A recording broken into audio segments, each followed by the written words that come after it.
Martine, Mathilde et Kylian. Merci beaucoup d'être avec nous dans cette fin de matinée ici à Auch. Alors parlez-nous de cette expérimentation, de cette expérience qu'est la Caisse commune de Montpellier. Qui veut commencer? Kylian peut-être. Je vais commencer. Bonjour, merci beaucoup pour votre accueil dans ce super lieu. Accueil chaleureux. Alors on va vous parler effectivement de l'expérimentation de Caisse alimentaire commune de Montpellier. Donc, qu'est-ce que c'est un peu que cette expérimentation?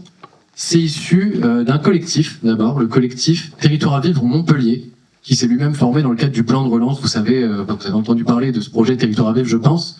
Il y a eu 4 grandes métropoles du Sud, donc Toulouse, Montpellier, Marseille et Lyon, qui ont été lauréats de ce programme Territoire à Vivre. L'idée, c'était de faire de la démocratie alimentaire dans les quartiers populaires, mais pas que, et ça a pris des formes différentes selon les territoires. Nous, à Montpellier, il y a eu l'émergence d'un collectif local de 25 structures. Ces structures, elles sont de nature diverse. On a des collectivités, la ville et la métropole, on a des labos de recherche avec INRAE, avec également la chaire UNESCO Alimentation du Monde, du CIRAD. On a également des épiceries sociales, les PSO par exemple, on a également le secours catholique, et des points de vente alternatifs, donc on a des épiceries coopératives, des marchés de producteurs, des choses comme ça, des réseaux du monde agricole également. Tous ces acteurs se sont mis ensemble, ont discuté de ce qui pouvait être sur notre territoire, et l'idée qui a émergé pour parler de démocratie alimentaire, de droit à l'alimentation, et de faire ce dispositif territorial, cette petite expérimentation, c'est de faire une caisse alimentaire commune. Et maintenant, Martine va vous présenter un petit peu le travail de mobilisation et comment s'est créé le comité citoyen sur lequel cette caisse s'appuie. Bonjour à toutes et tous. Donc, moi je suis Martine, habitante de Montpellier, après avoir vécu 48 ans à Auch. Voilà, je suis native d'ici. Et je suis membre du comité citoyen. Donc, pour vous présenter donc, le comité citoyen, qui est... S'il vous plaît, rapprochez votre micro. Merci. Donc, le comité citoyen, c'est l'instance de gouvernance de la Caisse alimentaire commune.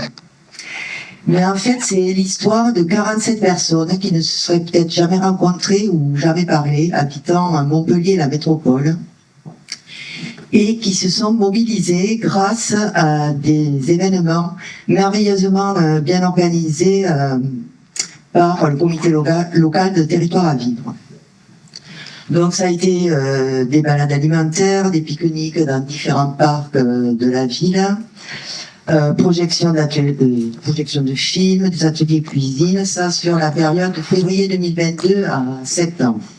Et la mise au travail s'est faite en octobre 2022, où nous nous sommes réunis 1 à 2 fois par mois, voilà, les samedis matins, et pour travailler sur cette expérimentation. Du coup, nous avons fait connaissance, des séances de travail ont été dédiées à faire connaissance, pour se faire confiance. Elles ont permis également de clarifier l'expérience, parce que nous n'avions pas fait de l'expérimentation, et le rôle du comité citoyen, car nous n'avions pas tous et tous le même niveau d'information. Et nous avons également travaillé sur les inégalités sociales et la précarité alimentaire à partir de nos vécus. Tout cela pour aboutir à davantage de justice sociale, à davantage du pouvoir d'agir des mangeurs dans leur alimentation, c'est-à-dire d'introduire de la démocratie alimentaire. Ça a permis de nous former et de monter en connaissance sur le système alimentaire actuel, sur celui que nous souhaitions, que nous préférerions voir se mettre en place. Ça nous a permis de déterminer des montants de cotisation et des critères de conventionnement des lieux de distribution. Et nous avons également créé une monnaie alimentaire et enfin, nous avons lancé l'expérimentation à l'échelle d'un territoire. dont va vous parler Mathilde. Bonjour à tous, donc je suis Mathilde et je fais partie aussi du comité citoyen comme Martine. Donc le 28 janvier dernier, 2023, c'était le lancement de cette caisse alimentaire avec un événement public qui avait pour but de présenter le projet et puis de lancer officiellement l'utilisation de cette monnaie alimentaire. Donc pour vous expliquer un peu rapidement comment ça fonctionne, ça a déjà été évoqué un petit peu ce matin, mais du coup les personnes cotisent à hauteur de leurs possibilités. Donc il y a un minimum d'1 € que les personnes doivent mettre dans la caisse et il n'y a pas de maximum. Donc ensuite, on est actuellement à une moyenne de 60 € par personne. Et le reste des cotisations le reste de la caisse est abondé par des financements publics et privés. Cette caisse, en fait, on va pouvoir donner à chaque participant. Chaque participant, quand il va cotiser, va recevoir 100 mona, donc qui équivaut à 100 €. 1 € égale 1 mona. Et va pouvoir dépenser cet argent dans des lieux conventionnés. Le comité citoyen a également travaillé sur des outils. Donc, plusieurs outils ont été créés, dont au départ, il fallait trouver des méthodes, des moyens de travailler ensemble. Donc, en fait, on a réfléchi à quels allaient être nos outils. Donc, on a élaboré un processus de prise de décision avec consentement, consensus, puis vote. Donc, voilà, tout ça, ce sont des choses qui ont été créé en fait par le comité. Ensuite, il y a eu pour pouvoir permettre aux personnes de savoir comment elles allaient pouvoir cotiser à cette caisse, puisqu'on ne demande pas de justificatif aux personnes, mais elles sont accompagnées, si elles le souhaitent, avec une grille qui leur permet de se positionner selon 3 critères. Donc il y a un critère qui correspond au revenu, le revenu moyen en France, il y a un critère qui correspond au budget alimentaire moyen, et un dernier qui correspond au reste à vivre. Donc ces 3 éléments permettent aux personnes en fait de pouvoir estimer quel est le montant qu'elles vont pouvoir mettre dans la caisse. Et dernier outil très important, donc c'est les critères de conventionnement. Donc ça a été et c'est toujours un travail de réfléchir aux critères de quels sont les lieux dans lesquels on va pouvoir dépenser la mona. Donc il y a une grille, un questionnaire qui a été créé et donc pour pouvoir identifier, conventionner des lieux, il peut y avoir une personne du comité ou une personne qui expérimente la mona, qui propose un lieu, qui dit voilà, je pense que ce lieu pourrait être intéressant pour aller dépenser de la mona, ou alors un lieu qui se présente au comité. Donc à ce moment-là, il y a un petit groupe de personnes du comité qui vont rencontrer le lieu, rencontrer les dirigeants, les responsables du lieu, avec cette grille, avec ce questionnement, ces questions, pardon. Et ensuite, suite à cet entretien, ils réalisent une synthèse. Cette synthèse est présentée au comité citoyen et il y a du coup une validation par le comité de chaque point de distribution, de chaque point d'approvisionnement. On peut aller faire ses courses. Kylian, vous nous avez dit tout à l'heure qu'il y avait des fonds publics et des fonds privés, il y a aussi ces cotisations. Ça représente combien pour cette caisse? Alors, effectivement, donc la cotisation moyenne aujourd'hui, elle est à peu près à 60 € et le budget total de la caisse, c'est 400 000 €. Donc on a sur ces 400 000 € environ 60% qui sont financés donc par les cotisations des habitantes et habitants qui participent à l'expérimentation. Et ensuite, on a à peu près 20% et 20% qui se répartissent en fonds publics, fonds privés. Les fonds publics, on a la ville, la métropole, la région. Et les fonds privés, on a la Fondation de France et la Fondation Carasso. Ça, c'est vraiment pour le budget caisse. Après, on a aussi du budget animation pour financer les postes salariés, en fait, d'animation du projet. 400 000 €, c'est ça? 400 000 €, tout à fait. Et combien de personnes peuvent bénéficier de cette monnaie? Alors effectivement, la caisse elle a été lancée donc en février avec au départ 47 personnes qui l'expérimentaient. C'est les 47 membres du comité citoyen. Et la volonté du comité citoyen, c'était de l'élargir assez rapidement pour passer de ces 47 à environ 400. Aujourd'hui, on est à 350 personnes. Ça s'est fait progressivement, mais ça a été à partir de avril qu'il y a eu cette ouverture-là. Donc là, il y a 350 personnes dans la caisse. Ces personnes viennent d'horizons différents. Donc sur les 350, il y en a 47, on l'a dit, qui viennent du comité citoyen. C'est vraiment l'instance présentée par Martine, démocratique, qui gère la caisse. Ensuite, on a 250 personnes qui ont été tirées au sort. En fait, on a fait un tirage au sort sur 2 critères qui étaient le revenu, avec 3 classes, le revenu et l'âge. Le revenu, 4 catégories de revenus, et l'âge, c'était 3 classes d'âge, moins de 30 ans, 30-60 ans et plus de 60 ans. Et l'idée, c'était de faire, du coup, un échantillon qui était représentatif de la population de Montpellier. Et ensuite, en plus de ce tirage au sort-là, on avait quand même la volonté de lutter fortement contre la précarité alimentaire et donc d'inclure un peu plus de personnes en précarité que ce que l'échantillon représentatif nous permettait. Et donc, on s'est appuyé sur un réseau de partenaires. Donc, il y avait les CCAS, par exemple, les épiceries sociales, des points de vente alternatifs qui vendent leurs produits à des personnes en situation de précarité, mais pas que. Il y avait également des associations qui accompagnent des migrants. Et l'idée, c'était vraiment de laisser ces partenaires nous orienter des personnes qu'elles accompagnent et qui étaient en situation de grande précarité. Ça fait à peu près 50 personnes, et donc on arrive à peu près à nos 350 personnes citées précédemment. 350 personnes qui bénéficient de 400 000 euros de cette caisse. Vous voulez rajouter quelque chose concernant cette belle expérience à Montpellier ?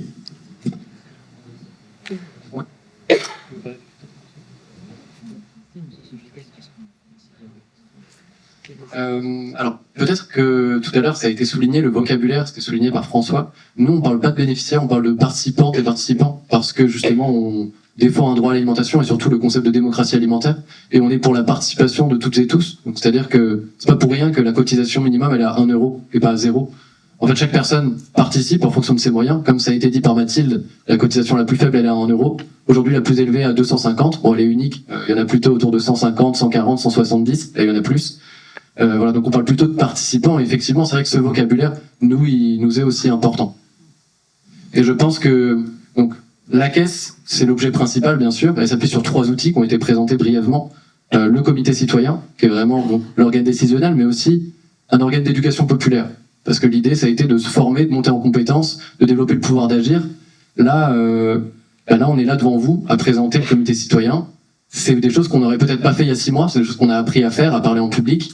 Il y a beaucoup de gens qui, au début du comité, s'exprimaient très peu et ont appris à faire confiance aux autres personnes autour d'elles, à se faire confiance à elles-mêmes, à pouvoir parler en public. Donc il y a vraiment ce comité-là. Il y a ensuite la monnaie alimentaire, la MONA, qu'on a créée, qui est une monnaie numérique. Et enfin, il y a le réseau des commerces conventionnés. C'est vrai qu'on en a peu parlé. Mathilde a parlé un petit peu du processus. Aujourd'hui, on a 10 points de vente qui sont conventionnés et 30 producteurs et productrices en vente directe, principalement sur des marchés paysans et autres marchés. Quels sont ces points de vente? Des épiceries, des magasins spécialisés? Il y a plusieurs types.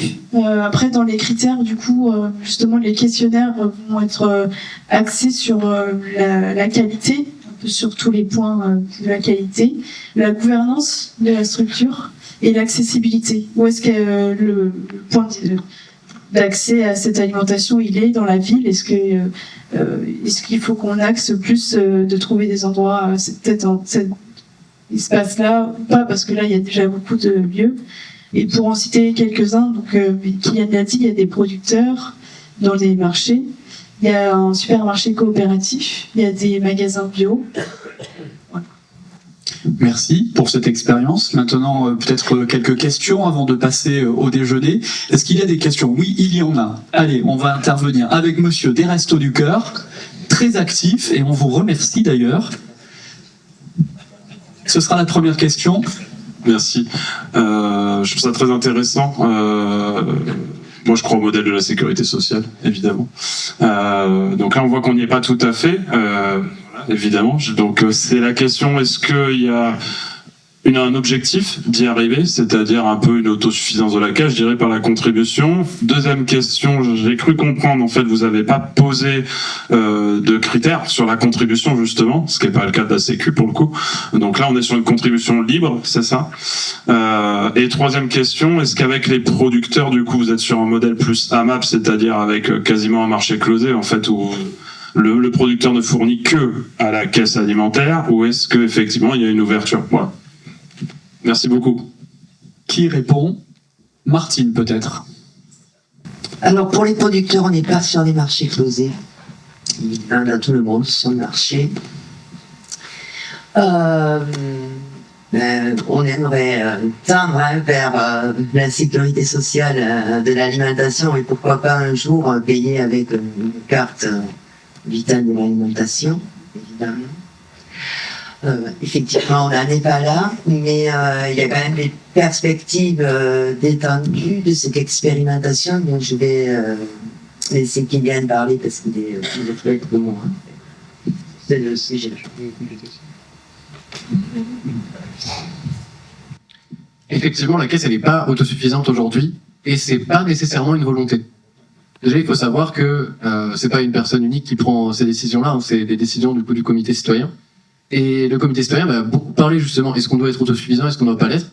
Là, la vision aujourd'hui, c'est plutôt, on est une caisse locale, territoriale, commune d'alimentation. C'est quelque part une mission de service public. C'est pas anodin, c'est pas idiot, c'est pas bizarre que de l'argent public vienne financer ça, de l'alimentation de qualité qui est choisie dans un processus démocratique. Voilà, donc cette volonté-là, en fait, l'argent public, c'est pas qu'en fait on a des trous à combler. C'est vraiment bien, on est content d'avoir de l'argent public aujourd'hui pour soutenir la caisse. Vraiment quelque chose auquel on tient. Par rapport à la contribution, effectivement, donc ça c'est une des grosses différences. Tu l'as rappelé. On n'est pas sur un modèle sécurité sociale de l'alimentation. On en est inspiré, bien sûr. C'est un modèle qui nous plaît et on fait partie des initiatives locales du collectif pour une sécurité sociale de l'alimentation. Mais on n'est pas purement dans la sécurité sociale de l'alimentation. Nous, la cotisation, elle est à montant libre, autodéterminée et sans justificatif. Bon, ça a été rappelé, mais c'est pas vraiment la question. Et ça, c'est quelque chose auquel on tient pour l'instant, parce qu'on est vraiment une expérimentation à petite échelle dans une démarche volontaire. Et on n'a pas... C'est-à-dire que la cotisation un peu imposée, modèle sécurité sociale de l'alimentation, fait tout à fait sens dans un modèle qui est généralisé, beaucoup moins dans une petite expérimentation comme la nôtre. Et après, ça a été très bien dit pour les producteurs et productrices en vente directe par Martine. Les 3 questions sont répondues, je crois. Merci beaucoup. Une autre question? Monsieur, madame, allez, rapidement, parce qu'à 14h, vous allez devoir reprendre vos ateliers. Ça sera très rapide. Là, on parle de citoyens. J'ai cru entendre salariés de territoire à vivre. Donc, c'était savoir un petit peu comment c'était organisé tout ça. Alors, les membres du comité citoyen sont des citoyens volontaires engagés dans cette démarche. Et dans le cadre du projet, il y a des salariés qui organisent toute cette démarche. Donc, Kylian fait partie. Je sais pas si c'est clair. Ah oui, bien sûr. Ouais, effectivement. En termes de force vive dans ce projet, donc on a les membres du collectif de coopération, là, les 25 structures dont on parlait au début, qui s'investissent à des niveaux différents, mais il y a une grosse énergie de ce côté-là. Il y a les 47 personnes du comité citoyen qui s'investissent de manière bénévole, donc on en fait tous les 3 parties. Et moi, je suis effectivement aussi de l'équipe d'animation salariée.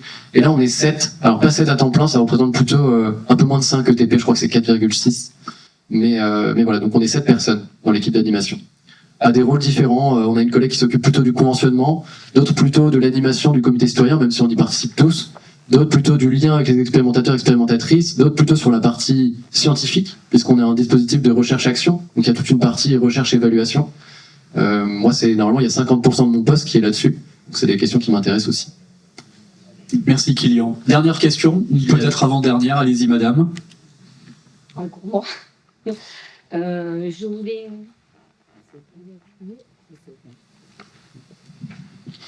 La question, c'est la cotisation. C'est une cotisation annuelle que les gens mettent librement ou juste une fois.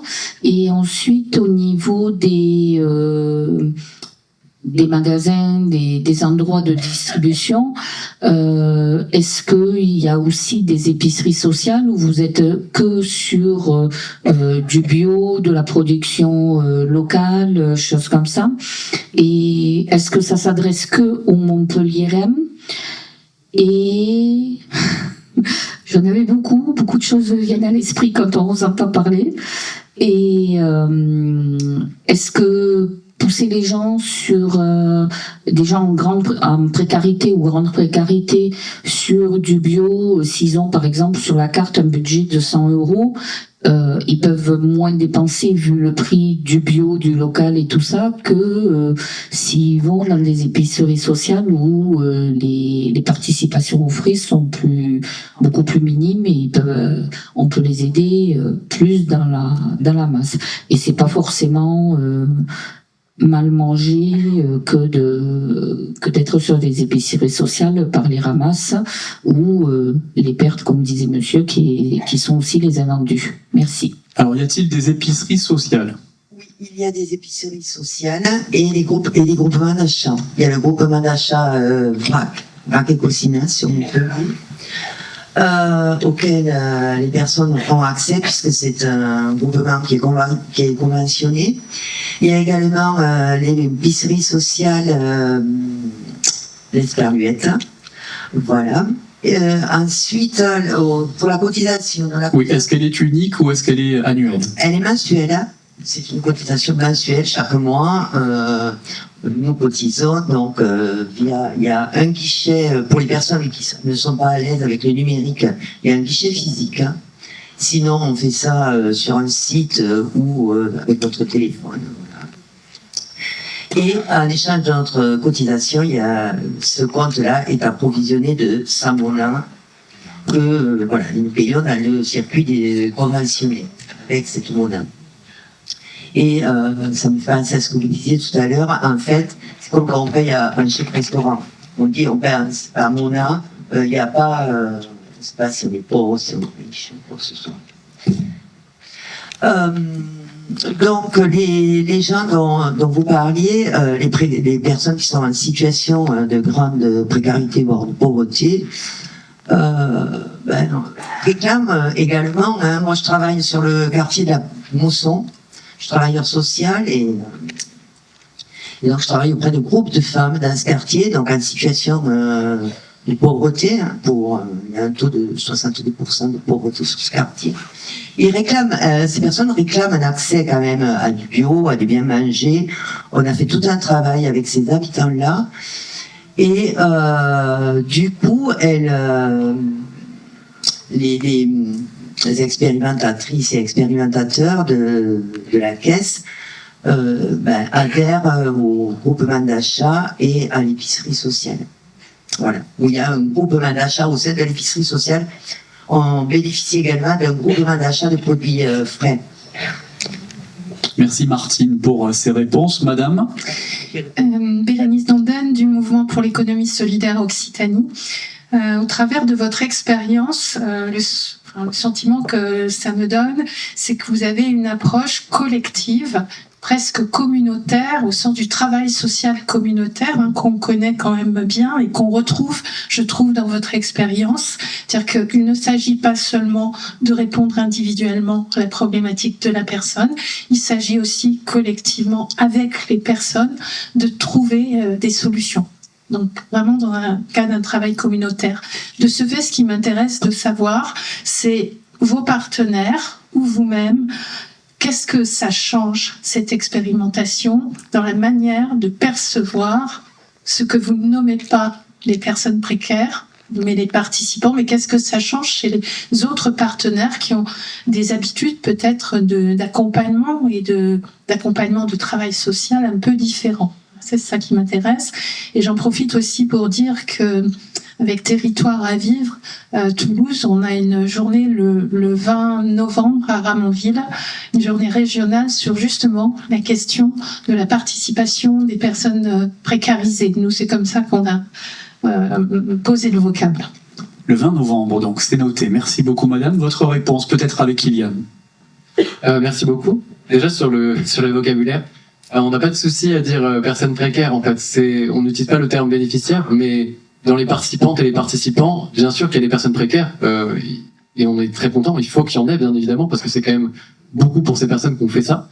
Et d'ailleurs, ça a été dit, mais dans le comité citoyen, il y a 50% de personnes qui sont concernées par la précarité. Ah, Martine l'a pas dit. Elle avait prévu de le dire, mais elle l'a pas dit. Voilà, donc évidemment que la question de la précarité, elle est essentielle et qu'on ne l'élude pas. Maintenant, sur qu'est-ce que ça change, et ça va faire également le pont avec la question précédente.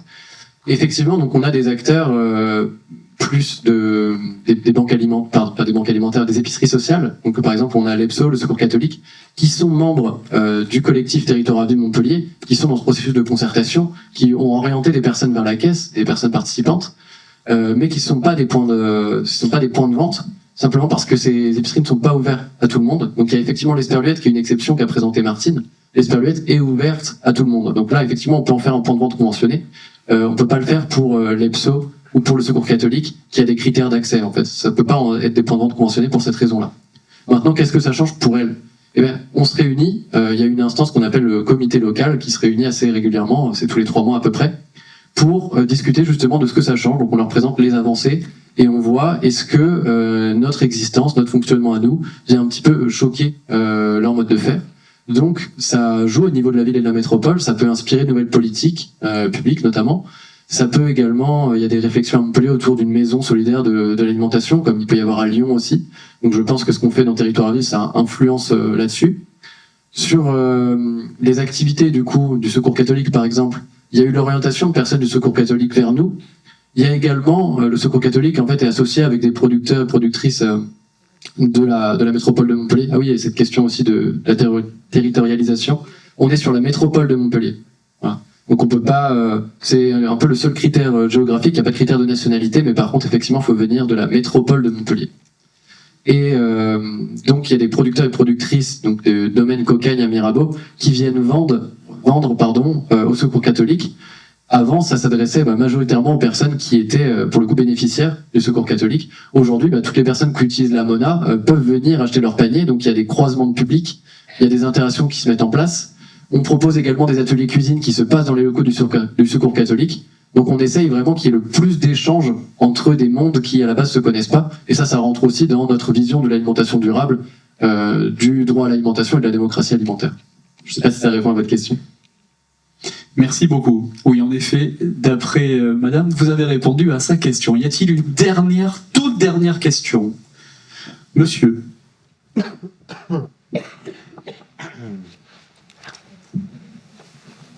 Bonjour.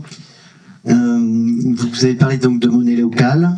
Est-ce que cette monnaie locale est indispensable pour vous? Et les organismes qui récupèrent ces monnaies locales, est-ce qu'elles ont du mal ou pas à les réutiliser derrière? Est-ce que vous avez travaillé beaucoup sur ça ou... Alors, si j'ai dit monnaie locale, je me suis un petit peu trompé. En fait, on s'appuie sur la monnaie locale de l'Hérault, qui est la graine, donc qui est vraiment une monnaie locale pour le coup. La nôtre, la Mona, qui réutilise les outils de la graine, n'est pas une monnaie locale au sens propre. Elle n'a pas le fonctionnement d'une monnaie locale. Elle n'a pas la volonté de circularité en fait. C'est-à-dire que c'est une monnaie qui n'a pas de frais de reconversion et donc qui est reconvertie directement.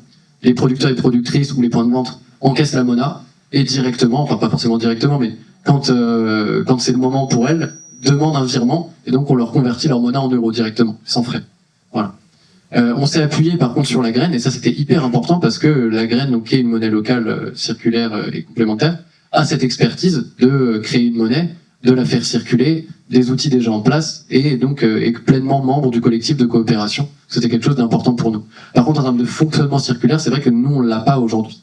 Donc il n'y a pas du tout cette difficulté de faire circuler dans le réseau, etc. Mais c'est des questions qu'on aborde parce que ce lien monnaie locale et caisse alimentaire commune, il se pose dans plein de territoires et il est hyper important parce que cette volonté de circularité est primordiale pour favoriser les échanges au niveau local, etc. Mais on sait que ça peut représenter un frein aussi pour certains producteurs, productrices ou points de vente en fonction des partenaires qui accepteraient la monnaie locale. Donc c'est des questions qui sont en pleine discussion, qui ne sont pas tranchées pour l'instant. Voilà, merci à vous trois. C'était très intéressant, très riche. On peut les applaudir, mesdames, messieurs.